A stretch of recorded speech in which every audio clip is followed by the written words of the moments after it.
excessivamente ambicioso e se calhar é um bocado mais provocador que outra coisa. Mas eu acho que há condições para isso, para isso acontecer. Só tem de haver grande dedicação e vontade por parte das pessoas que aqui estão, tal como havia no início da SEDUC. E um pouco de sorte também, ou se calhar um pouco mais do que um pouco de sorte. Mas a verdade é que a SEDUC foi criada em 2010 e em 2013, portanto, em janeiro de 2013, ganhámos um campeonato do mundo. E, portanto, a ideia de hoje, com um bocadinho mais de condições e de apoio do que na altura em que estávamos a começar do zero, dizer que daqui a 3 anos podemos ganhar um campeonato do mundo, não, é algo que eu já vi e que experimentei e que, portanto, sei que é possível. Vamos então a isso. Regras para hoje. Para além daquilo que vos disseram no início desta apresentação, a propósito da gravação, eu acho que vos ia pedir 3 coisas. Uma é para evitar distrações durante esta sessão. Portanto, não olhar para o telemóvel, desligar as notificações, verdadeiramente estarem presentes. Assim vão conseguir tirar mais proveito desta sessão. Segunda coisa que vos pedia era para fazerem perguntas. Sempre que tiverem alguma pergunta, façam perguntas. Eu suponho que a tela está a passar, certo? É a primeira vez que eu estou a utilizar Google Meet. Sim, está. Há imagens? Ok. Segundo ponto de fazer perguntas. Eu quero que esta sessão seja interativa. Infelizmente, por algum motivo, eu, ao estar a projetar, não consigo ver o que é que está a passar e, portanto, acho que me vão ter de interromper. Hum, terceira coisa, para aceitarem riscos, pedia-vos para aceitarem que participarem em alguns exercícios que vamos fazer e aceitarem nesses exercícios expressar aquilo que é a vossa opinião, ainda que possam não ter a certeza de que aquilo que estão a dizer está certo ou errado. Em muitas destas coisas nem sequer existe um certo e um errado, existem algumas coisas um bocadinho melhor do que outras, mas não quer dizer necessariamente que as coisas que estão a dizer sejam erradas. O que é que vamos falar hoje? Estratégia de primeiro governo e estratégia de primeira oposição. Vamos começar então pela estratégia de primeiro governo, onde vamos ver 5 dicas, regras, coisas a ter em consideração. E depois vamos ver 4 relativamente à estratégia da primeira oposição. A estratégia de primeira oposição não é que seja necessariamente mais simples, mas há algumas coisas que eu já disse a propósito da estratégia de primeiro governo que não vou repetir a propósito da estratégia de primeira oposição, mas que também se aplicam à estratégia da primeira oposição. Vamos então. Primeira coisa a ter em consideração quando se está a fazer primeiro governo é manter a calma. Há muita gente que detesta fazer discursos de primeiro-ministro, que não faz discursos de primeiro-ministro porque tem pavor a discursos de primeiro-ministro. E, e a razão para isso é que há pouco tempo de preparação. Não há oportunidade, às vezes há uma moção mais esquisita e sendo confrontados com uma moção mais esquisita, pode ser difícil reagir de forma mais imediata a isso.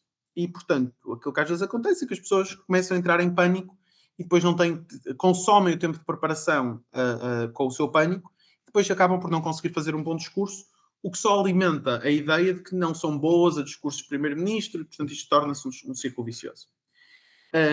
Portanto, a primeira coisa é respirar fundo e compreender que o discurso de primeiro-ministro e a posição de primeiro governo em geral é uma boa posição. É honestamente uma boa posição. E, sobretudo, é uma boa posição, acho eu, para as pessoas que mais entram em pânico com o discurso de primeiro-ministro.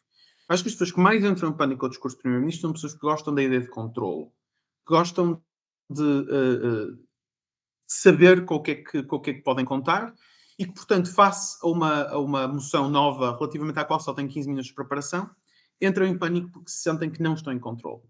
Ora, eu acho que a posição de primeiro-ministro e a de primeiro governo em geral é a posição em que existe mais controle. Em primeiro lugar, o discurso do primeiro-ministro é rígido. É um discurso que tem tem compartimentos muito específicos. Provavelmente existe uma primeira parte com um bocadinho de framing, se calhar a seguir há uma segunda parte em que se vai falar do principal ou dos principais argumentos do discurso. Provavelmente um bocadinho de discurso dedicado a definições e modelo, se houver necessidade de modelo, e depois os argumentos, e não é preciso apresentar muitos argumentos, sobretudo num discurso de primeiro-ministro, 1, 2, 3 no máximo, e o discurso está concluído. É um discurso que a pessoa pode preparar quase exclusivamente, aliás, tem de preparar exclusivamente dentro do tempo de preparação, sem estar. Não acontecem grandes surpresas de, nos últimos 30 segundos de discurso, há um novo argumento que aparece e eu preciso agora de fazer refutação a esse argumento que apareceu nos últimos 30 segundos. Isso é muito pior do que estar numa situação em que se tem 15 minutos de preparação. Portanto, é aproveitar o facto desse discurso ser rígido. O facto do discurso ser rígido também quer dizer que é possível preparar esse discurso. É possível ensaiar um discurso de primeiro-ministro. Sobretudo quando se está a preparar uma competição e se quer ganhar uma determinada competição, é possível fazer discurso de primeiro-ministro, depois discurso de primeiro-ministro, depois segundo discurso. Então, dá uma moção, eu faço o discurso de primeiro-ministro. Dá uma outra moção, eu faço o discurso de primeiro-ministro. E não é possível fazer isso relativamente a mais discurso nenhum, porque todos os outros discursos têm uma componente reativa importante que o discurso não tem. E, portanto, se há um discurso em que é possível treinar de forma a ser muito bom, é o discurso do primeiro-ministro. Segunda coisa, aqui dentro do manter a calma, é que o primeiro-ministro decide os termos do debate. Tem a capacidade de definir a moção, definir o modelo e, portanto, há menos surpresas. Portanto, estamos mais em controle. E depois, não há estas equipas estranhas que fazem modelos estranhos, não há definições absurdas que não fazem sentido e depois nós temos de andar a pensar se vamos ou não estar a fazer um desafio à definição, o que é que vamos fazer, qual vai ser a definição. Não é preciso fazer isso, não há surpresas. Nós sabemos quais são os termos do debate. E isso deve deixar-nos tranquilos. Nós estamos em controle. Portanto, é tomar a vantagem disso, ou aproveitar as vantagens de estar em controle. Segunda ideia, e uma vez mais, perguntas são bem-vindas. Eu não vou estar a parar porque ainda são alguns slides, mas vou assumir que vocês são todos adultos e, portanto, me conseguem interromper, sobretudo entre as transições dos slides. Usar o tempo de preparação de forma eficiente. Este é o principal desafio, talvez, do discurso do primeiro governo. Porque não há tempo para recuperar de um mau tempo de preparação. Então, como é que se pode fazer um tempo de preparação e dividir um tempo de preparação de forma eficiente? Isto vai depender de pessoa para pessoa. Há pessoas que, por exemplo, conseguem debater quase 100 notas, outras que precisam de mais notas. Mas, em geral, eu dividiria o meu tempo assim. Dedicaria talvez uns 2 minutos a descobrir sobre o que é o debate e o que é que tenho de provar para ganhar o debate. Depois alinhar uma definição em modelo também seria algo que provavelmente demoraria uns 2 minutos, talvez um bocadinho menos se não fosse preciso modelo. Gerar argumentos e alinhar quem os apresenta, isto na verdade é muito feito já na parte de descobrir sobre o que é o debate. Já vão ter uma ideia de quais são os principais argumentos. Mas depois é preciso escolher quem vai apresentar esses argumentos e dividir os argumentos. Isso também demora algum tempo. E depois precisam de escrever os discursos. Portanto, quando já sabem quais são as linhas gerais daquilo que vão dizer, é preciso detalhar aquilo que vão dizer. Não é só anunciar um determinado argumento, mas é preciso explicar porque é que isto é verdade, porque é que isto é importante, idealmente ilustrar também aquilo que se está a dizer, de forma a ser mais tangível para os juízes. E, portanto, é bom que escrever os argumentos obriga-nos a pensar se de facto estamos a cumprir com estes diferentes passos da argumentação. Não vou entrar a fundo sobre que passos é que são esses e como é que se apresenta um discurso, como é que se faz um discurso, mas isso é matéria para outro workshop. Mas estou a dizer é que é bom terem alguma ideia mais estruturada. Isto, pelo menos para a maior parte das pessoas, há algumas exceções de pessoas que conseguem falar quase sem ter nada, sem ter suporte escrito. Eu tenho uma pergunta sobre Claro. o ponto anterior, que é, eu muitas vezes sinto que só consigo fazer uma definição a um modelo que seja mais adequado para o debate e para vencer, depois de ter chegado os argumentos que eu considero que são mais persuasivos, ao invés de fazer Hum, primeiro a definição e só depois é que tentar encontrar argumentos que encaixem nessa definição. percebo. Eu acho que não podes começar por uma definição em modelo, é verdade. Mas acho que esta parte inicial de gerar argumentos, que estás a ver, aquilo que eu estou a colocar é nesta primeira fase de descobrir sobre o que é o debate e o que é que tem de provar para ganhar. Que quando souberes aquilo que tens de provar para ganhar, podes não ter todos os argumentos, mas provavelmente vais ter os mais importantes e aqueles que vão estruturar melhor que vão ser mais estruturantes para uma definição em modelo. Isto não quer dizer que depois não possas fazer algumas alterações ao modelo e à definição quando já tiveres uma lista de argumentos mais extensa. Portanto, isto pode não ser um processo absolutamente linear. Pode haver algumas coisas, ok, agora estou a perceber que isto de facto também é importante. Mas, mas pronto, eu em geral faria isto assim. Há uma outra coisa que também podem colocar aqui neste tempo de preparação, mas que eu achei por bem falar mais dos grandes blocos, um, que é,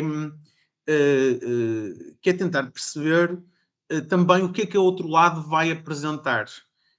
Isso vai-se fazer um pouco nesta primeira parte, o que é que tem de provar para ganhar. Já vamos discutir um bocadinho mais sobre o que é isto, do que é que tem de provar para ganhar.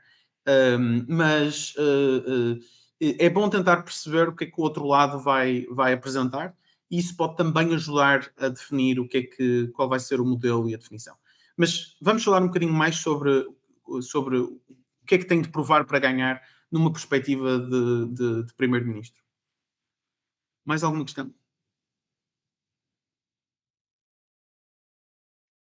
Vamos então. hum, não, isto, como é que isto é? Ok. Sei, isto não tem grande subdivisões. Quer dizer, estávamos a falar há bocadinho sobre sobre o que é o debate e o que é que tem de provar para ganhar, não é? E a coisa mais importante que alguma vez me disseram sobre o discurso melhor conselho que alguma vez me deram para um discurso de primeiro-ministro é o seguinte: só tens de provar o ponto mais importante do debate. E eu acho que isso transformou totalmente, diria, a forma como eu passei a fazer discursos de primeiro-ministro. Porque aquilo que. Isto é simultaneamente um grande fardo e relativamente simples. Ou seja, se tu provares no discurso de primeiro-ministro a coisa mais importante do debate, depois é mais fácil para o discurso do adjunto de provar outras coisas que suportam o argumento e de fazer refutação. E é muito difícil, mesmo para as outras equipas, para uma segunda casa, se nós dominarmos bem o primeiro ponto, o principal ponto, de trazerem uma coleção de coisas que seja mais importante daquilo que foi apresentado logo no discurso do primeiro-ministro. E, portanto, eu focar-me-ia muito em perceber logo a partir do início qual é o ponto mais importante do debate. E essa é talvez a coisa mais difícil, até mais difícil do que se calhar provar qual é o ponto mais importante do debate, às vezes é encontrar qual é o ponto mais importante do debate. Portanto, nós vamos fazer alguns exercícios para isso. Começando por aqui. Esta casa diria a um tribunal o poder preparar ações governamentais capazes de causar danos significativos ao meio ambiente. Ideias. Sobre o que é este debate? Ambientalismo. Isso não ajuda muito. O que é que eu tenho de provar? Vamos utilizar outra pergunta um bocadinho diferente. O que é que eu tenho de provar para vencer este debate? Tenho que provar que a ação do tribunal vai ter, de facto, vai impedir que os danos sejam causados. Aí, basicamente é isso. Certo. Mas há uma. Em quase todas as. Quando eu pergunto o que é que eu tenho de provar para ganhar, pensem sempre em termos comparativos.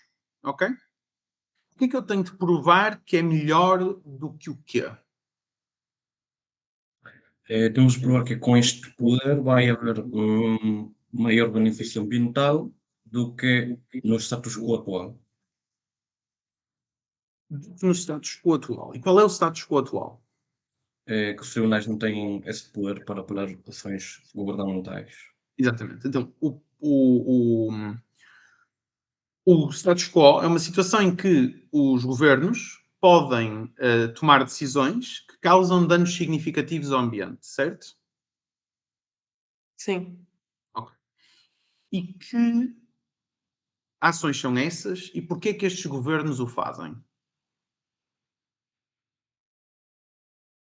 Pode ser porque tem algum retorno económico que seja importante para o país. Então, em custo-benefício, como os impactos ambientais não são imediatos, faz com que as pessoas não se preocupem com isso.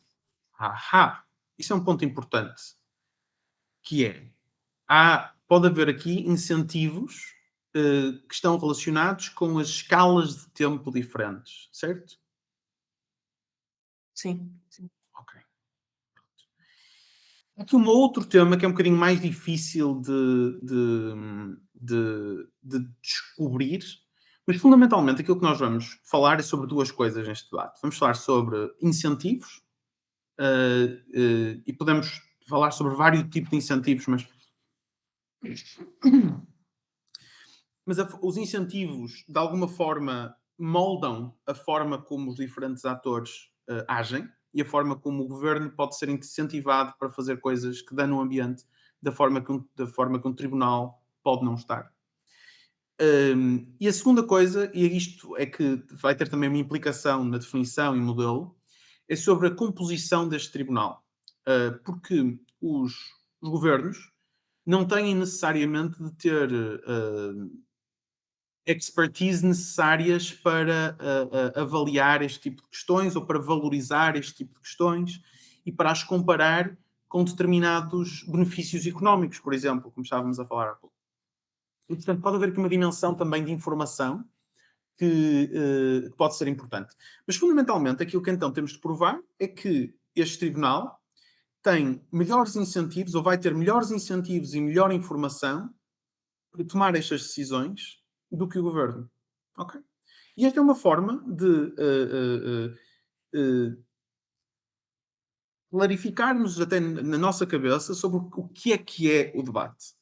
E, portanto, há, no fundo, dois argumentos, ou dois grandes argumentos que saem daqui, que é, estes tribunais podem ter acesso a melhor informação e estes tribunais podem ter acesso a melhores incentivos. Eu diria que a parte dos incentivos até é mais importante do que o ponto da informação. Portanto, se eu tivesse de priorizar um sobre o outro, falaria provavelmente assim. Vamos dar aqui sim outros exemplos. Acho que havia muito para falar também sobre isto, mas quero dar uma diversidade de casos para também termos a oportunidade de treinar isto. Esta casa proibiria a introdução de cláusulas contratuais que limitam a possibilidade de um trabalhador de trabalhar para um concorrente, ou seja, de ir trabalhar para um concorrente, de terminar o contrato e de se despedir, no fundo, e ir trabalhar para um concorrente. Quais são os pontos mais importantes deste debate? O que é que eu tenho de provar para ganhar? E uma vez mais, tentem ser comparativos. Eu acho que um ponto pode ser o facto de termos informação privilegiada, pode levar a que, em termos de competição entre os concorrentes, se eu vou levar a minha informação para o outro, esta informação para outro concorrente, faço com que os produtos vão acabar por ficar, digamos, mais parecidos e vai haver mais concorrência no mercado e mais alternativas para o mesmo produto.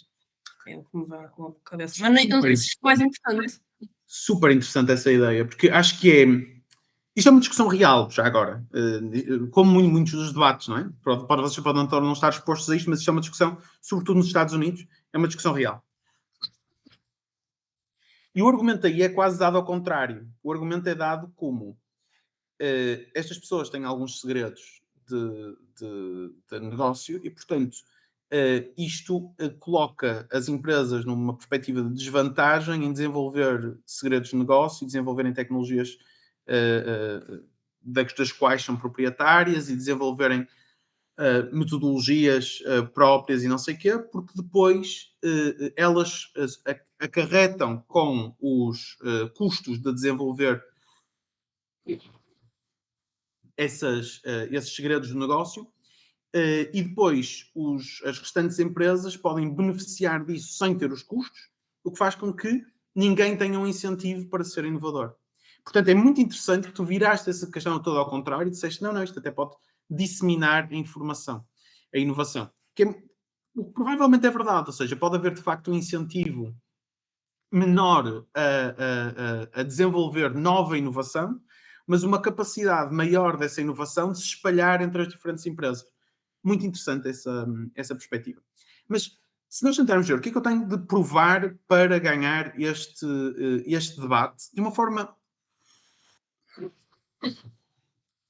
Quais são as duas coisas, em geral, há um grande pró e um grande contra. E os discursos do primeiro-ministro, uma das formas, pelo menos, de fazer um discurso de primeiro-ministro é quase que fazer um whip preemptivo. Antes de existir um debate, o primeiro-ministro oferece, o grande choque no debate é este, que o que nós temos de fazer para ganhar este debate é isto, e é isto que nós vamos fazer. Ok? Portanto, se vocês tivessem de ver o que é mais importante aqui, que outras ideias é que apresentaram? Também me ocorreu os direitos do trabalhador, porque se ele não estiver contente com uma empresa, não tem possibilidade de trocar para outra na mesma área tão facilmente. Há uma outra formação a fazer que é complicada, que é como falar sobre direitos em debate competitivo. Em geral, a menos que saibas exatamente aquilo que estás a fazer, não vale a pena falar de direitos em debate competitivo. E isto é de alguém que tem 3 law degrees, mas não vale muito a pena falar de direitos em debate competitivo. Porque há sempre alguém que num contexto de debate competitivo pode dizer, mas há um direito de X. Há formas de fazer isto em debate competitivo, de utilizar direitos, mas é muito complicado. Ou é razoavelmente complicado. Utilizar direitos de forma eficiente em debate competitivo. Mas neste caso eu podia não invocar um direito, mas dizer que o trabalhador na empresa é algo que está mais vulnerável e por isso, existe uma necessidade dele ser protegido. Exatamente. E essa é a forma como se converte uma lógica de direitos numa lógica de interesses. Porque é muito mais fácil falar de interesses e de comparar interesses do que falar de direitos e comparar direitos numa lógica de debate competitivo. Ok? Portanto, é dizer que há um benefício para o trabalhador. Mas esse benefício para o trabalhador tem de ser comparado com o quê? O prejuízo da empresa se chega a ter perda de informação. Exatamente. E, portanto, e não é só das perdas de informação, mas por exemplo, também há aqui uma dimensão importante relativamente à formação neste debate. Portanto, algumas pessoas dizem que se a empresa souber que a formação que dá aos trabalhadores não vai ser aproveitada pela concorrência, vai estar mais disponível para dar formação aos trabalhadores. É um ponto interessante também. Aqui. Mas acho que em geral estamos a aproximar-nos um pouco do cerne do debate. Há uma questão no fundo, de concorrência. Acho que o framing próprio para este debate tem provavelmente a ver com o que é que promove maior concorrência no mercado. E há 2 mercados aqui a ter em consideração. Há o mercado em que as empresas competem e o mercado em que as empresas produzem serviços ou produtos ou serviços, ou bens ou serviços que vão ser utilizados por outras empresas ou por consumidores. E há um outro mercado, que é o mercado laboral, em que os trabalhadores colocam a sua fonte de trabalho à disposição de outros. E há aqui, portanto, de analisar os efeitos desta medida do ponto de vista da concorrência. Se tivéssemos um bocadinho mais de tempo, podíamos afunilar aqui um bocadinho mais e perceber exatamente qual é o que é que estamos verdadeiramente a comparar no contexto deste debate. Pronto. Depois, esta casa acredita que as ONGs ocidentais deveriam melhorar condições de vida em países emergentes, que buscam melhorar as condições de vida em países emergentes, deveriam deixar de enfatizar o más são as condições de vida nesses países. Estamos aqui a que é que estamos aqui a discutir? Como é que provamos o que é que temos de provar neste debate? A primeira coisa que me veio à cabeça é nós termos a ideia de, ok, vamos fazer caridade para esses locais, e em vez disso tentar hum, empoderar essas pessoas, dando-lhes a elas ferramentas para elas próprias melhorarem as suas condições de vida. Por aí. É um pouco por aí. Embora haja uma necessidade neste debate de separar duas questões. Uma é o que estas ONGs fazem no terreno, e outra é como é que elas conseguem, como é que elas conseguem dinheiro. E muitas vezes esta questão do que é que elas devem enfatizar ou não, às vezes não tem tanto a ver com o que é que elas fazem no terreno e mais sobre a forma como elas procuram, nas suas campanhas publicitárias, angariar fundos. Mas tens totalmente razão, até porque as duas coisas não estão totalmente separadas também. A forma como elas angariam fundos depois molda as percepções que as pessoas têm sobre estes países, o que vai fazer com que haja uma pressão maior ou menor para fazer determinado tipo de intervenção nestes países. E, portanto, se nós virmos o que é que temos de provar aqui, como é que vocês diriam? Não, aquilo que nós temos de provar é que fazer X é melhor do que enfatizar o quão más são as condições de vida. O que é que eles deveriam enfatizar, então? As boas ações que fizeram nesses países, ou seja, as pessoas deram-nos dinheiros e está aqui os resultados. De realçar.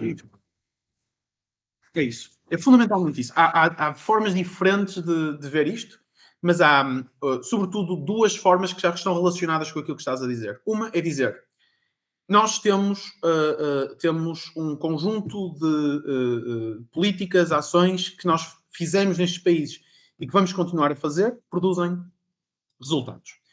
A outra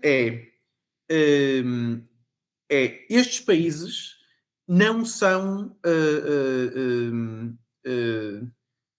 para utilizar as palavras do Trump, shitholes. Há de facto condições para estes países se desenvolverem, e isto é um processo que nós vemos. E aqui está a forma como estes países, com as condições necessárias, com o apoio necessário, etc., conseguem desenvolver-se.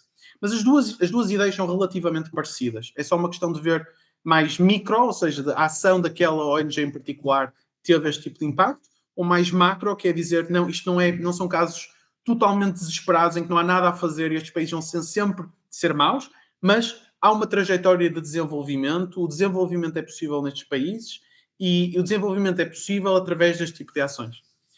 Mas as duas ideias são parecidas e acho que estavas completamente no caminho certo.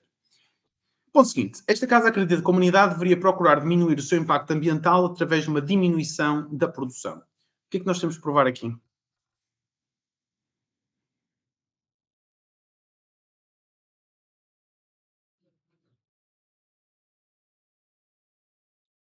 Temos que provar que diminuição de produção vai diminuir o impacto ambiental e que os problemas que podem ser causados devido a essa diminuição não vão ainda agravar o impacto ambiental, de alguma maneira. Ok. Isto não é super comparativo. Tento encontrar uma forma mais comparativa de encarar este debate. Aquilo que estás a dizer é totalmente certo e é grande parte da argumentação. Mas há uma forma mais comparativa de definir isto. Ok. Não há alternativa. Manter a produção, mas mudar a forma como a produção é feita. Sim. E como é que se muda a forma como a produção é feita? Passando Manter leis a ou dizer provavelmente aumentar, porque aquilo que hoje em dia a generalidade dos países, se não todos os países querem fazer, é aumentar o crescimento económico, é fomentar o crescimento económico. Mas sim, continua. certo. Por exemplo, passar uma lei que não se pode libertar certos químicos para as águas residuais, não se pode libertar gases, isso já acontece. Agora, tem sido suficiente, dá para ir mais longe, que tecnologias é que podem ser aplicadas e não são aplicadas porque são muito caras? Dar algum incentivo para essas tecnologias serem aplicadas? Acho que estamos a mais ou menos a aproximar-nos disto, porque há uma componente tecnológica muito importante. Mas, ok, tendo em conta isto, como é que tu explicarias de forma comparativa o que é que nós temos de provar neste debate?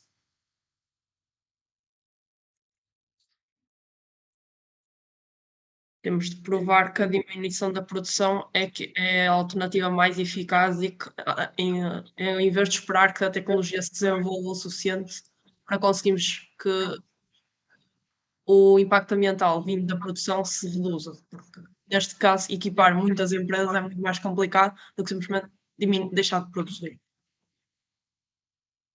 Exato. Acho que estamos, sim, acho que é isso. Ou seja, que a única forma ou não necessariamente a única forma, mas que a melhor forma de diminuir o impacto ambiental da humanidade, digamos assim, é não através de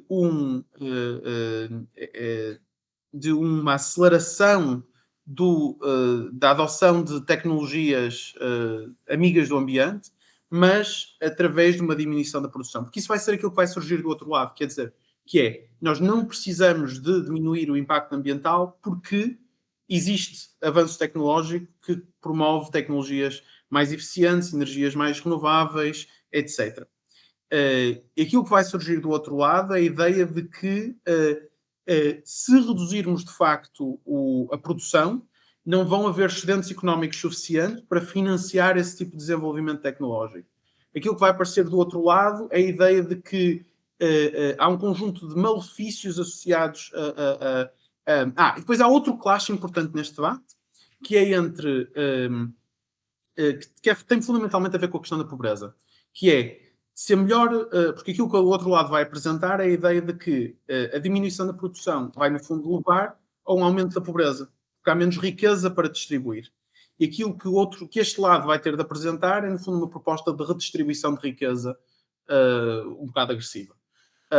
E, portanto, também há aqui um outro debate sobre isto, sobre o que é que, se é possível um enfoque da humanidade na redistribuição de riqueza versus um enfoque na criação de mais riqueza, de forma a que ainda uma distribuição desigual da riqueza signifique que mais pessoas estão em melhores condições.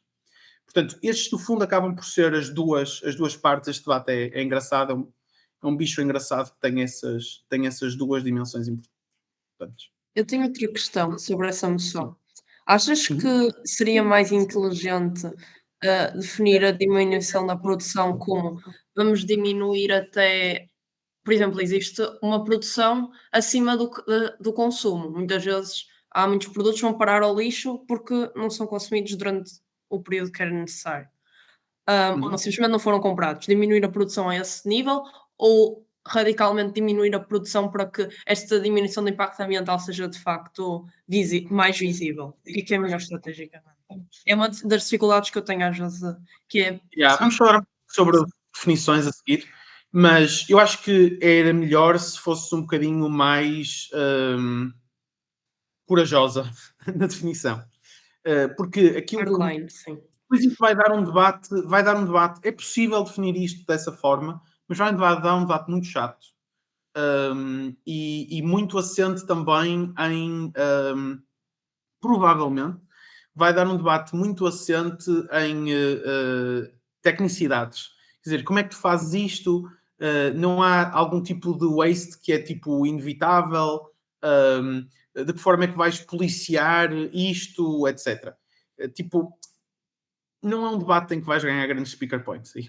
Até podes ganhar o debate, mas claramente não vai haver grandes speaker points aí. Porque todos os argumentos tornam-se todos muito pequeninos, torna-se um debate muito chato.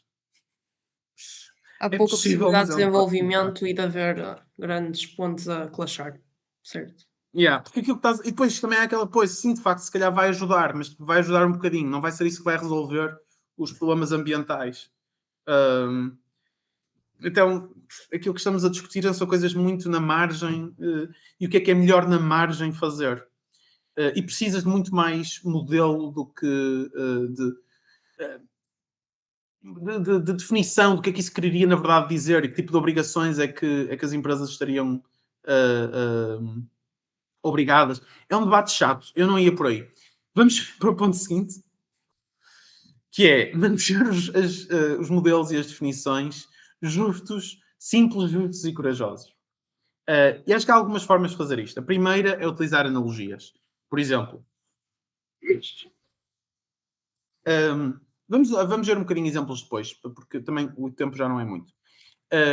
Aceitar que as definições e modelos não previnem todas as consequências negativas e pedir pontos de clarificação. Portanto, uma das coisas que eu vos aconselharia a fazer é vos apresentam um modelo e tentem utilizar analogias ou exemplos de isto está dentro, isto está fora, ok? Sejam corajosos a fazer isto, ou seja, aceitem que vai haver pontos negativos associados à moção. Provavelmente foi por isso que a CA Team criou a moção, foi porque achavam que ela era balanceada. Portanto, não tentem define your way or model your way out of trouble e peçam pontos de clarificação depois de apresentarem a vossa definição. Dizer, alguma dúvida sobre isto? Não há dúvidas, avançamos. Pronto. Vamos utilizar aqui alguns exemplos. Este caso substituiria mecanismos de democracia representativa por mecanismos de democracia direta, assim que possível. O que é que isto quer dizer?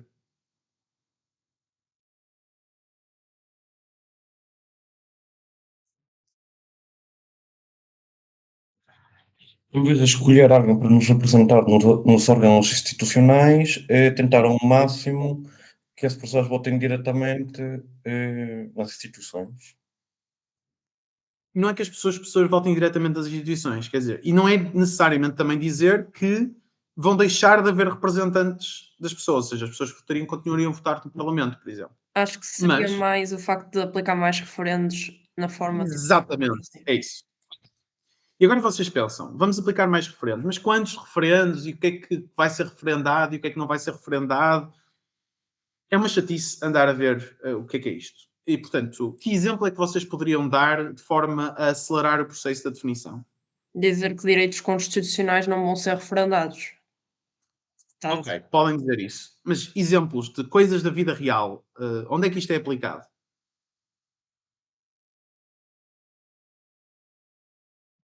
Podemos fazer só uma definição onde nós vamos aplicar isto, tipo, dimensões de uma Câmara Municipal. Lá, tipo, tudo o que for daquela zona. Mais ou menos. Não é mau, tipo, não é uma ideia terrível, mas a forma como a moção está feita não se reduz a coisas municipais. Portanto, é provável, é workable, não é? É uma definição workable, mas não é uma definição que está de acordo com o espírito da moção. Isso seria outra moção, com algumas outras nuances, mas tal como ela está apresentada, restringir isto só a questões municipais acho que é um bocado demais. Fundamentalmente, há dois sítios que vocês podem utilizar como referência. Um é a Suíça, particularmente alguns cantões suíços utilizam referendos de forma muito extensiva, e o outro é a Califórnia, nos Estados Unidos. E aquilo que vocês podem simplesmente dizer é o nosso modelo vai ser semelhante àquilo que é utilizado nos cantões suíços com maior utilização de referendos, o que quer dizer que as pessoas provavelmente vão ser chamadas a um referendo, digamos que todos os meses. Todos os meses vão ter uma decisão qualquer a tomar. Em vez do status quo atual, só serem chamadas para fazer referendos X em X anos. E depois podem acrescentar aquilo que, por exemplo, disseram, não vamos referendar direitos constitucionais, mas vamos referendar X e darem outro exemplo de coisas que poderiam referendar. Esta questão de utilizar direitos constitucionais também é um bocado iffy, porque algumas das coisas que vocês podem querer referendar podem também estar aqui englobadas nos direitos constitucionais. Mas Mas uma coisa de referendar a eutanásia ou referendar qualquer tipo de assunto social que seja yeah. na sociedade que não estou a achar agora a Sim, palavra. é um assunto constitucional. Portanto, a eutanásia seria um assunto constitucional, a questão do aborto seria um assunto constitucional, a questão de, pronto, aquilo que podem. Depende depois também da forma como quiserem moldar mais este debate, mas uma das coisas que poderiam dizer era que não querem defender, não querem referendar direitos de minorias. Pode ser uma limitação fair neste contexto. Mas pronto, depende também de que forma é que querem moldar isto. Outro exemplo. Esta casa acredita que a escola pública deveria ensinar os alunos a respeitar os valores tradicionais. A grande questão aqui é que raio é que significam valores tradicionais? Alguém quer dar algumas ideias? Depois comentarmos um bocado isto.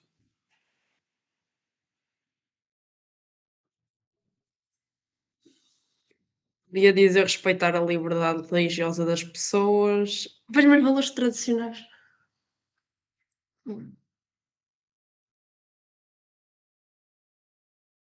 Eu não tenho a certeza, mas acho que talvez cultura e tradição, por exemplo, a história do país, por exemplo, se pensarmos em França, o que era o Ancien Regime, em Portugal, explicar muito o que é que se passava no Estado Novo, não sei, eu associo isso a coisas mais tradicionais.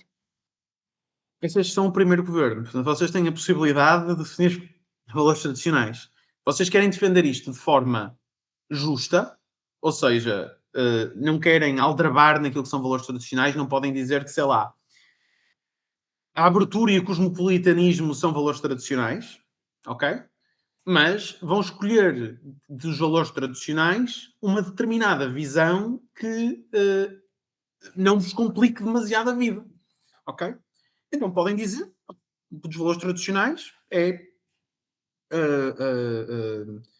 o patriotismo e alguma coisa que se pode dizer a favor do patriotismo. Ou podem dizer a honestidade. É um valor tradicional e podem defender a honestidade. A humildade. Podem defender que a humildade também é um valor tradicional. O respeito à autoridade. Pode ser esticar um bocado mais a corda, mas também é possível fazer uma argumentação a favor do respeito pela autoridade. O respeito aos pais e à família. A importância da família. Tudo isto são valores tradicionais que conseguimos ter um debate à volta deles. Ok? E portanto, a razão de eu dar este exemplo é só para vos ajudar um pouco a balizar de que forma é que podem, ainda numa moção que se calhar, pelo menos para algumas pessoas, parecer um bocado que agora vou ter de defender valores tradicionais, o que é que eu vou fazer à minha vida? Se calhar há uma tentação para extremar um bocado as coisas, ou irem para valores tradicionais que fossem do género, não, as pessoas têm de ser todas católicas, apostólicas, romanas, e é por aí que vamos. Ou então, simplesmente escolher uma ideia muito parcial daquilo que são valores tradicionais, que na verdade não são valores tradicionais de todo. E, portanto, é no fundo para isto que eu coloquei esta moção como exercício. Esta casa...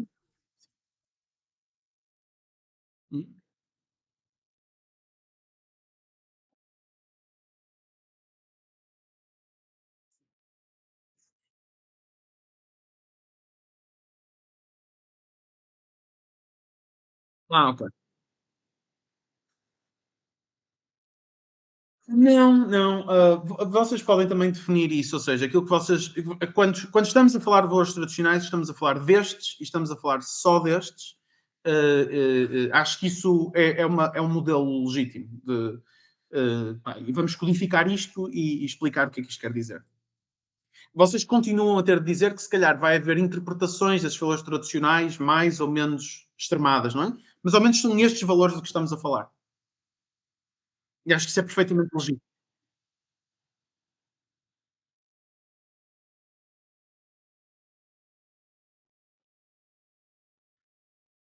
Não, ou seja, mas isto tem de ser um pacote, não é? Não vais só colocar um valor e esse valor é a honestidade. Isto é respeitar valores tradicionais, tipo é plural, não é tipo a honestidade. E uma vez mais, o outro lado pode aceitar, quer dizer, eu acho que Não vamos dizer nada a propósito de ensinar os alunos que a honestidade é um valor importante, mas achamos que mais importantes do que estes valores tradicionais seriam outro conjunto de valores. E eles podem, no fundo, fazer a sua counterprop, em que nós dizemos que eles deveriam ensinar a respeitar valores progressistas. Esta é a nossa definição de valores progressistas, e aquilo que tu fazes é um pacote versus outro pacote de valores. Ok? Também não era uma grande moção, ou seja, isto provavelmente poderia ser melhorada o wording disto. E na prática, provavelmente haveria exemplos depois de valores tradicionais. Eu só não coloquei exemplos para podermos ter esta discussão. Este caso, eu deixaria de conceder quaisquer apoio ou benefícios a PMEs que não existam para além, que não existam também para empresas de maior dimensão. Alguma ideia sobre o que é que estamos a falar? Ou seja, estamos a dizer que os benefícios para as empresas são todos iguais? Exatamente. Não há benefícios a que só empresas de pequena dimensão podem aceder. O facto de que as empresas de maior dimensão têm muitas vezes mais recursos e então conseguem dominar no mercado e, portanto, isto é para o lado da oposição. E, portanto, Exato. fazem com que as conseguem apagar a concorrência. O que é que estamos a falar aqui? Da definição, certo? Sim, Que é tipo de apoio é importante, nem estudar de ideias do que tipo de apoios e benefícios estamos a falar, certo? mas não temos de pensar logo Claro. que existem Vou mostrar. leis. Eu posso dizer que há certos apoios que vão continuar a ser dados, que são neste momento. Outra, Que tipo com a moção, ele diria que tinha de ser todos. sim, mas é bom dar algum tipo de exemplos, porque senão isto fica muito esquisito, este debate. Sobre o que é que temos de falar? Incentivos fiscais, ajudas económicas, talvez. Sim, ok. Por exemplo, há alguns países que têm empréstimos bancários com juros mais baixos, ofertas de serviços de consultoria, reduções na carga tributária, como estavas a dizer, menores exigências em matéria laboral, ou ambiental, ou contabilística. Acho que era importante, neste caso, ainda que a ideia seja todos, que é quaisquer apoios ou benefícios fiscais, acho que era importante dizer, ok, aquilo que nós estamos a falar é deste tipo de questões, aquilo de que haveria alguma coisa que... uma coisa que se calhar também faria sentido é dizer, bem, há determinados apoios que provavelmente algumas empresas vão ser mais provável que algumas empresas aceitem versus outras, mas que são benefícios setoriais, por exemplo, ok? Por exemplo, tu podes ter um benefício qualquer associado sei lá, a reduções de aquela parte do IVA que tu podes reaver que serve, no fundo, para combater a informalidade. Que serve, por exemplo, para reparações em casa ou reparações no carro, etc. Certo? Se calhar vocês não têm noção disto porque não pagam impostos. Mas existe uma parte do IVA que, se vocês derem o vosso número de contribuinte, quando estão a fazer determinadas compras, em setores com elevada informalidade, vocês conseguem depois reaver 15% do IVA que pagaram. Ok? Em IRS. E muitas dessas coisas aplicam-se mais a pequenas empresas do que a empresas grandes. Por exemplo, em geral há mais empresas, sei lá, de cabeleireiros e de reparadores automóveis ou mecânicos do que grandes empresas de cabeleireiro e de mecânica. Mas esse apoio é um apoio setorial e, portanto, aplica-se, ainda que se aplique mais a pequenas empresas, as empresas grandes também podem beneficiar desse tipo de apoio, portanto, não é esse tipo de benefícios que estamos a eliminar. Ok? Neste caso, conferiria a pessoas que cumprem penas de prisão o direito a esconder esse facto de potenciais empregadores. Aqui, deixem-me, já estamos um bocadinho atrasados, portanto eu aqui vou correr um bocado, que é, uma das coisas importantes aqui é as exceções. E como isto não diz a todas as pessoas, mas é a pessoas, o que quer dizer que nós temos de fazer isto para a generalidade das pessoas, mas podemos tirar algumas exceções. Provavelmente podemos dizer que pessoas condenadas por pedofilia não vão trabalhar em jardins de infância, nem em casas nem em orfanatos, nem em escolas, Mas aqui, pronto, não, vocês não estão a dar nada, a fazer nada que não seja a generalidade das pessoas com a generalidade das penas de prisão.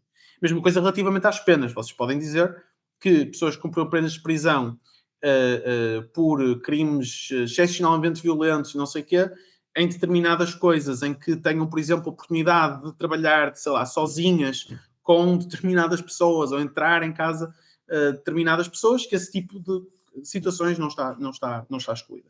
Pois é uma questão também de quanto risco querem ou não correr, quanto tempo querem perder ou não com estas definições, mas há aqui algumas exceções que podem ser justas. Okay? E é importante utilizarem exemplos. Portanto, dizerem, nós não vamos proibir um pedófilo de esconder que foi condenado por pedofilia quando apresenta a sua candidatura ao McDonald's, atirem-nos com todas as piadas sobre o Happy Meal, nós achamos que isso não é um problema. E pronto, com este conjunto de exemplos, acho que que se torna claro. Tentem dar sempre um exemplo do que é que está dentro e o que é que está fora. Enunciam, no fundo, a regra geral, que é, nós só vamos excluir desta lei os casos em que existe uma ligação clara entre o tipo de crime que a pessoa cometeu e o tipo de oportunidades para voltar a cometer esse crime que o emprego dá. Exemplo positivo, exemplo em que vocês acham que esta exceção é relevante, exemplo em que acham que esta exceção não é relevante. Ok?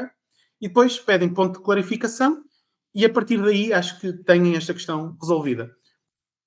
Neste caso, a legalização da posição e venda de cannabis é outro exemplo em que, outra moção em que podem utilizar a analogia. Quer dizer, nós vamos legalizar isto, vai haver impostos sobre a venda de cannabis, vai haver regulamentação, vai haver campanhas para desincentivar as pessoas de consumirem isto, particularmente os mais jovens, vai haver uma idade limite para fazer isto, vai haver uma regulação com tipo imagens gráficas a propósito da venda. Imaginem que estamos... portanto, as regras vão ser muito semelhantes ao tabaco, os impostos mais elevados. Pronto, é isto. É esta a vossa definição. Alguma dúvida aqui? Meter material relevante ao longo do debate. Antecipar pontos da segunda casa oferecendo-lhes POIs. Fazer POIs salientando a relevância do caso do primeiro governo ou a falta de engagement das outras equipas. É importante para o primeiro governo manter-se relevante. POIs são a forma de o fazer. Peçam POIs para poderem fazer engagement às segundas casas, ou à segunda casa, e façam engagement, mantenham-se ativos com POIs o mais possível ao longo do debate. Vamos então falar um bocadinho sobre estratégia da primeira oposição. Uma vez mais, há coisas aqui que também se aplicam à primeira oposição, mas eu não as vou cobrir. Primeira ideia. Não obcecar com uma má definição modelo. Peçam pontos de clarificação se a moção não é clara. Desafiem a definição só se ela for totalmente injusta. E tentem trabalhar com uma má definição se ela não for totalmente injusta. Ok? Digam, nós achamos que esta moção, esta definição não é equilibrada, ou nós achamos que este modelo é demasiado vago. Se ela é demasiado vago, nós vamos assumir que, e assumem qualquer coisa que seja necessária para os vossos argumentos,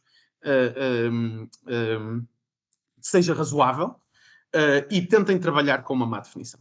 Ok? Uma vez mais, porquê? Porque não é assim que se ganham debates. Porque não é assim que se cria um caso persuasivo. Vocês não têm só de dizer que a outra parte, que a outra equipa foi má. E vocês, com isto, aquilo que vocês estão a conseguir é ficar à frente do primeiro governo. Mas depois há outras duas equipas. E portanto, essas duas equipas, se elas se centrarem verdadeiramente nos argumentos, conseguem provavelmente fazer um maior trabalho do que vocês perderem muito tempo a dizer porque é que a definição é má ou porque é que o modelo é vago, etc. Um exemplo claro disto foi a final do segundo tornado, com a moção Esta Casa Desmantelaria o Estado Social, que tem uma definição difícil, um modelo complicado. O primeiro governo fez um mau trabalho nesta definição e a primeira oposição que era uma das equipas favoritas para ganhar o torneio, obcecou completamente com a falta de definição disto e portanto, não apresentou grandes argumentos, porque dizia, nós não conseguimos, não disse literalmente isto, mas era a ideia que eles não conseguiam apresentar e desenvolver os argumentos porque não sabiam exatamente contra o que é que estavam a debater.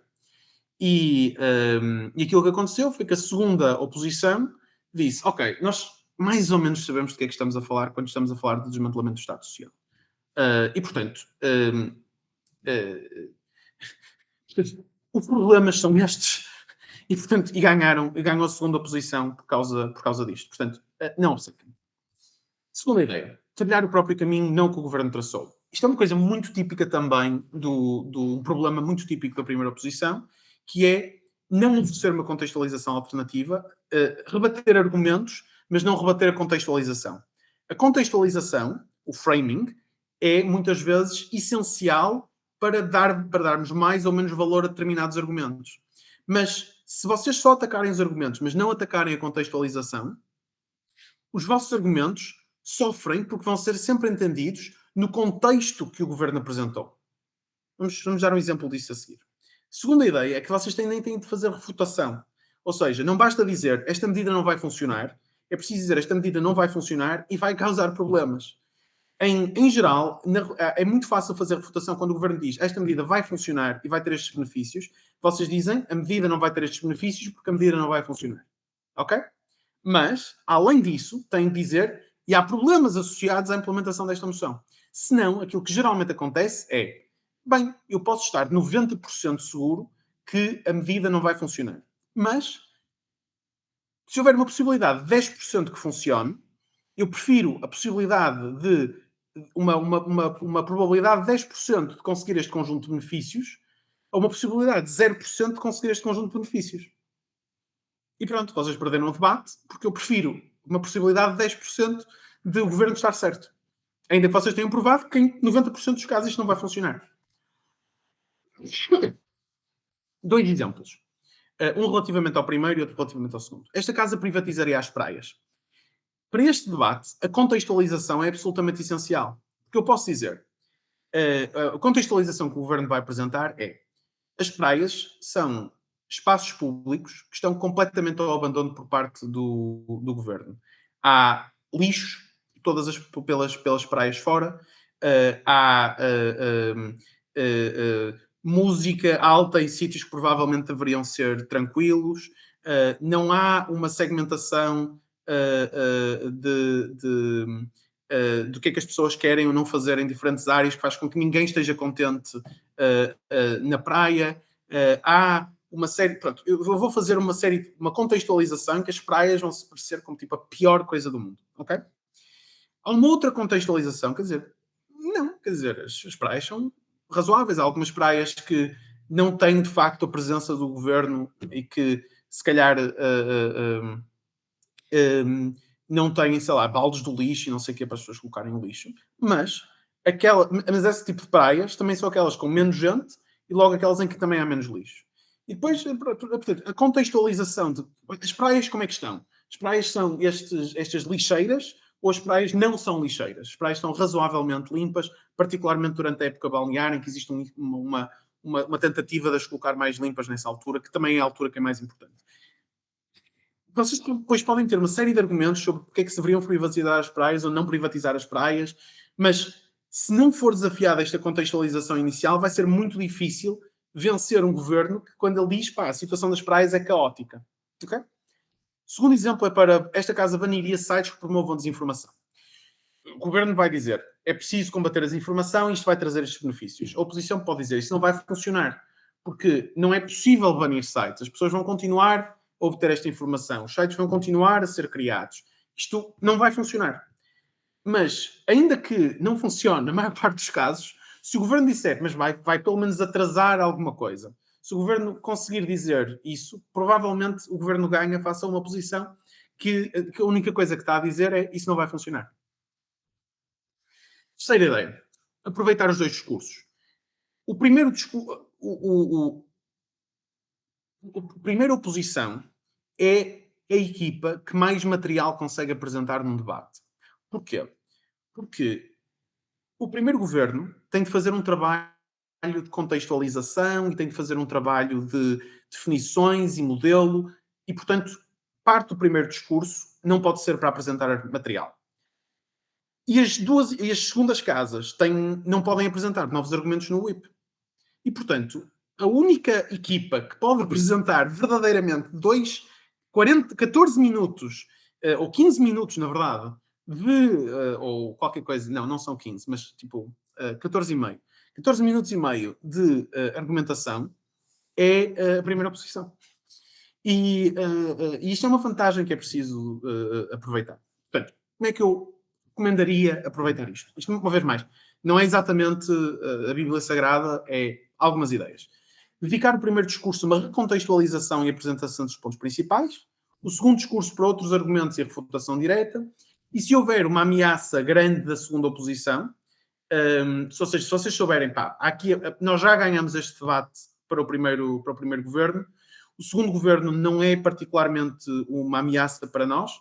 Quem é a ameaça é a segunda oposição. Podem ter um bocadinho de estratégia de terra queimada, de no segundo discurso apresentar mais argumentos do que provavelmente fariam, para simplesmente cobrir várias bases que a segunda oposição depois pode apresentar e ver se lixa um bocadinho mais a segunda oposição. Mas só façam isto se tiverem a vitória relativamente ao primeiro governo assegurado. Ok?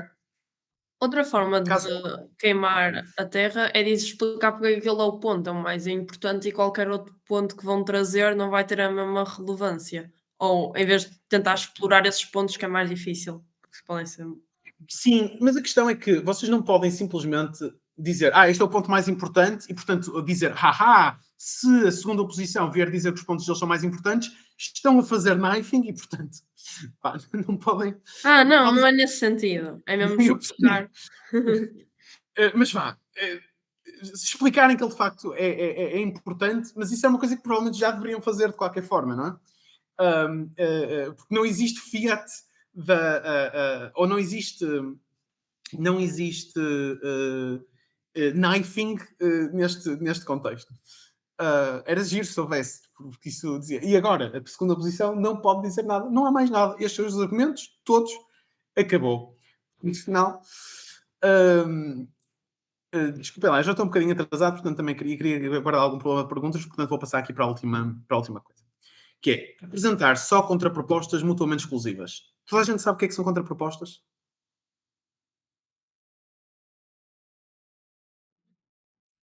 Sim, alternativos. Ok. Então, as contrapropostas são modelos alternativos e que têm de ser mutuamente exclusivos com como são apresentadas. Ok? Um dos problemas na apresentação de contrapropostas é que elas não sejam mutuamente exclusivas. E, portanto, só façam uma contraproposta se tiverem a certeza que ela é mutuamente exclusiva.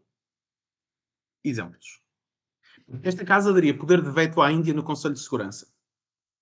Portanto, a gente sabe o que é poder de veto no Conselho de Segurança. O Conselho de Segurança tem 5 membros permanentes. Esses 5 membros permanentes têm veto. Esses 5 membros permanentes são a Rússia, a China, Estados Unidos, Inglaterra e França. Não pode ser feita nenhuma decisão no Conselho de Segurança se não tiver o apoio destes países. E há uma ideia há muito tempo de adicionar a Índia a esse conjunto de pessoas que sejam membros permanentes com direito de veto no Conselho de Segurança, até porque a Índia, acho que em abril deste ano, vai passar a ser o país mais populoso do mundo e, portanto, é um pouco estranho que países muito menores tenham esse tipo de direito quando a Índia não o tem. Há outros países que reclamam também direito de veto no Conselho de Segurança, nomeadamente o Brasil. E, portanto, há uma discussão nestes círculos sobre se deveria dar direito de veto à Índia, se deveria dar direito de veto à Índia e ao Brasil, se deveria dar direito ao Brasil e não à Índia, etc. E então, uma contraproposta aqui, legítima, e eu acho aqui interessante, seria dizer, esta casa, no fundo, a proposta seria não dar direito de veto à Índia, ir mais longe e acabar com o direito de veto no Conselho de Segurança. Ok? E tu podes dizer, isto é uma contraproposta legítima, porque responde ao problema central de que estamos a falar. O problema central aqui não é tanto a questão da Índia ter direito de veto quando é um país importante, é a questão da desigualdade no tratamento da Índia face a outros países. E, portanto, nós estamos a resolver esse problema e temos este conjunto de benefícios que a vossa proposta de dar direito de veto à Índia não tem. Okay? Não é uma contraproposta legítima dizer esta casa daria direito de veto ao Brasil. Porque podes dar direito de veto ao Brasil e à Índia. Não é mutuamente exclusivo. Este caso acredita que a esquerda deveria priorizar a luta por maiores oportunidades económicas em detrimento da luta por causas identitárias. Por exemplo, contra a misoginia, racismo, homofobia. Não é uma contraproposta legítima dizer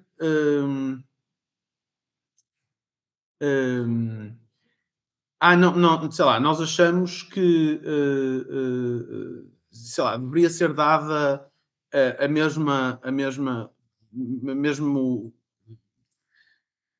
o mesmo peso aos dois ou algo parecido. É uma linha de argumentação legítima, mas não é exatamente uma contraproposta. Dizer que deveria ser dado o mesmo peso é uma linha de argumentação legítima, mas não é uma contraproposta. Portanto, não apresentem isto como uma contraproposta. Na prática, não tem grandes implicações no contexto do debate, da forma como ele é avaliado, mas não é tecnicamente uma contraproposta. Mas mais importante do que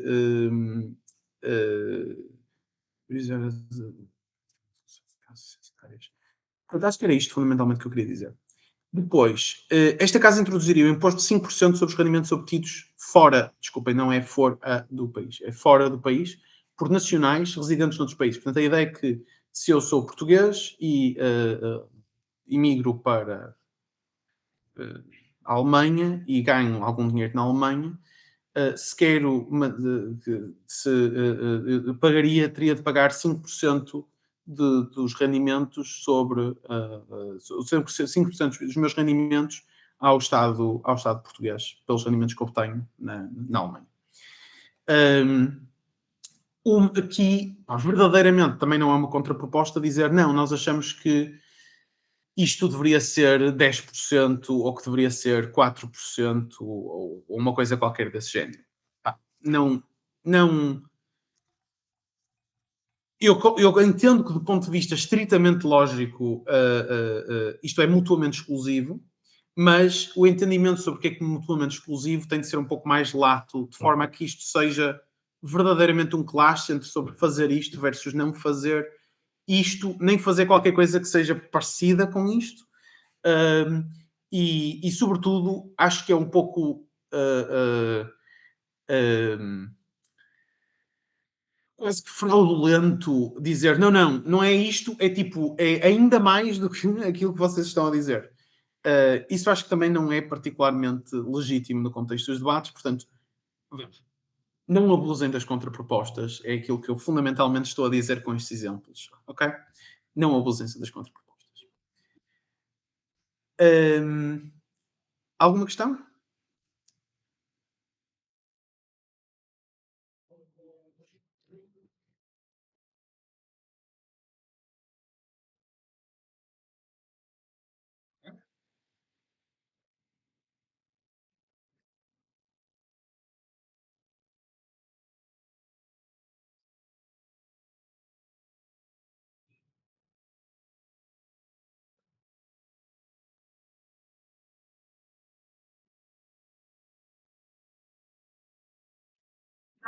Os dois devem trazer contexto e argumentação. Não, desculpa, o primeiro deve haver contexto e argumentação. Não, o seu contexto não é um bom uso do tempo. Agora, tem de haver. Sim, utilizem o mais possível os dois discursos. Não faz muito sentido. E dividam o material que têm, não é? Aquilo que eu dividiria seria entre.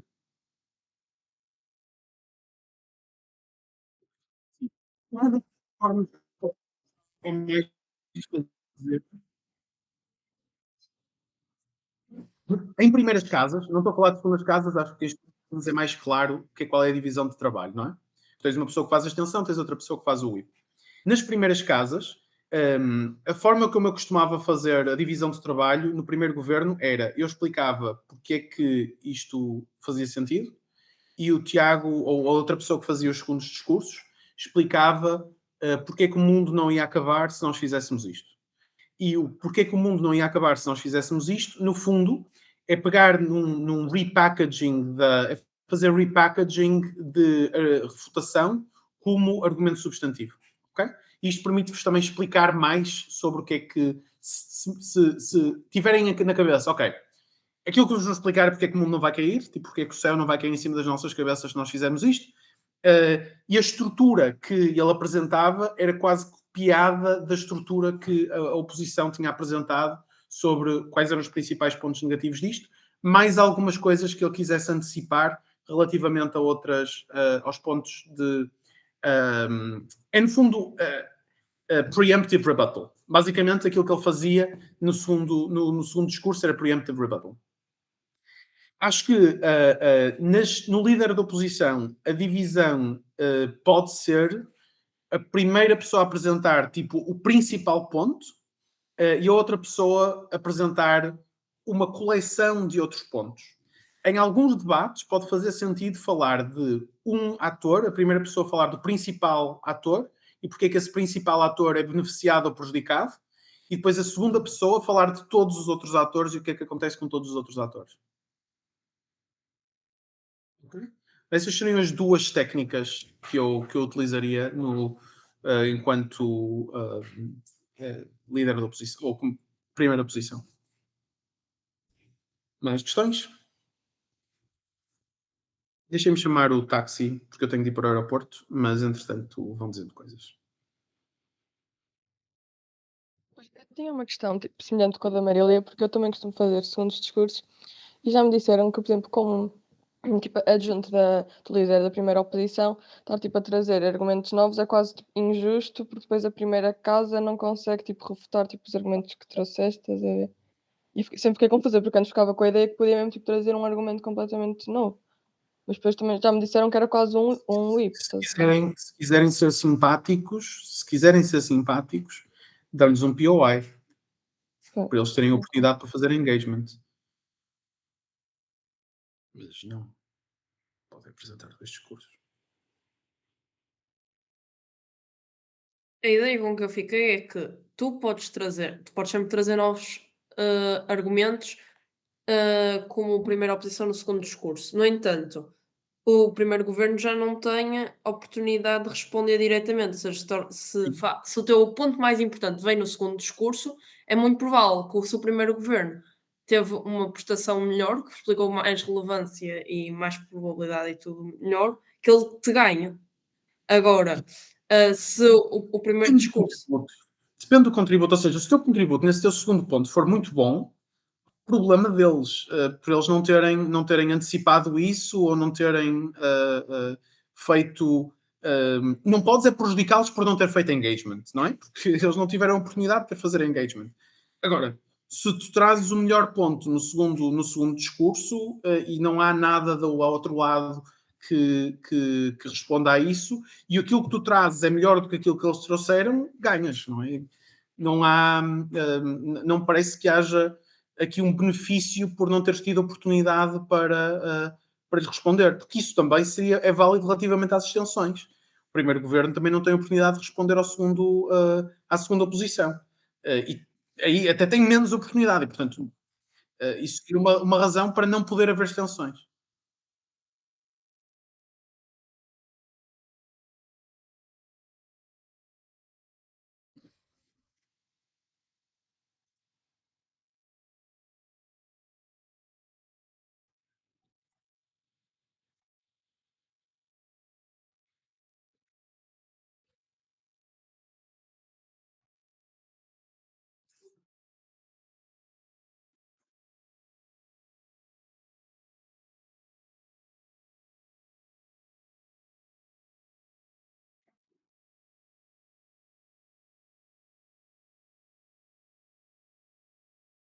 Sim. algumas dimensões estratégicas também relativamente a isto, não é? E eu acho que os bons primeiros governos não vão deixar acontecer este cenário de o melhor ponto de segunda oposição, eles nem sequer tocam nessa possibilidade. Isto é difícil, que bons primeiros governos deixem isto passar. E por isso é que eu acho que também que esta estrutura de porque é que isto é uma boa ideia, porque é que o mundo não vai cair, é boa, porque te permite antecipar alguns argumentos do outro lado, antes deles acontecerem. Bom, antecipar antes deles acontecerem foi um bocado parvo. Mas vocês percebem aquilo que eu quero dizer.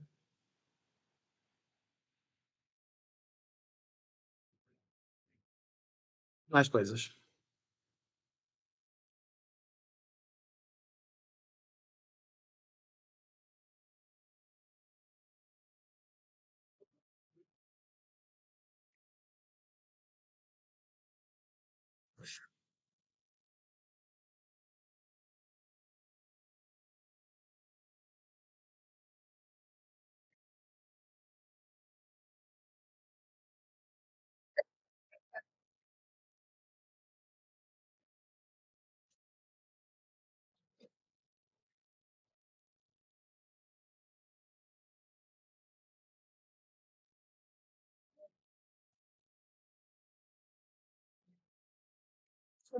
Disponham sempre e boa sorte para o tornado e depois para as outras competições.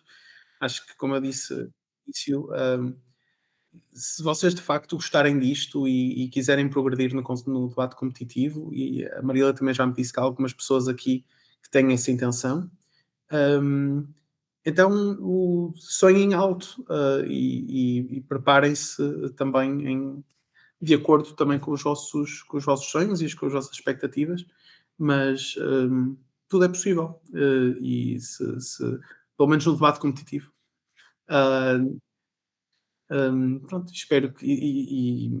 E não sou só eu, há um conjunto muito amplo de pessoas que vos quer ver a ser bem-sucedidos, e que está disposto a ajudar-vos naquilo que precisarem. Portanto, disponham não só de mim, como também dessas outras pessoas. Acho que entre todos nós, vocês vão ter oportunidade e vão conseguir ter o apoio necessário para irem até onde quiserem ir. Muito obrigado a todos. Um bom fim de semana. Obrigada, igualmente.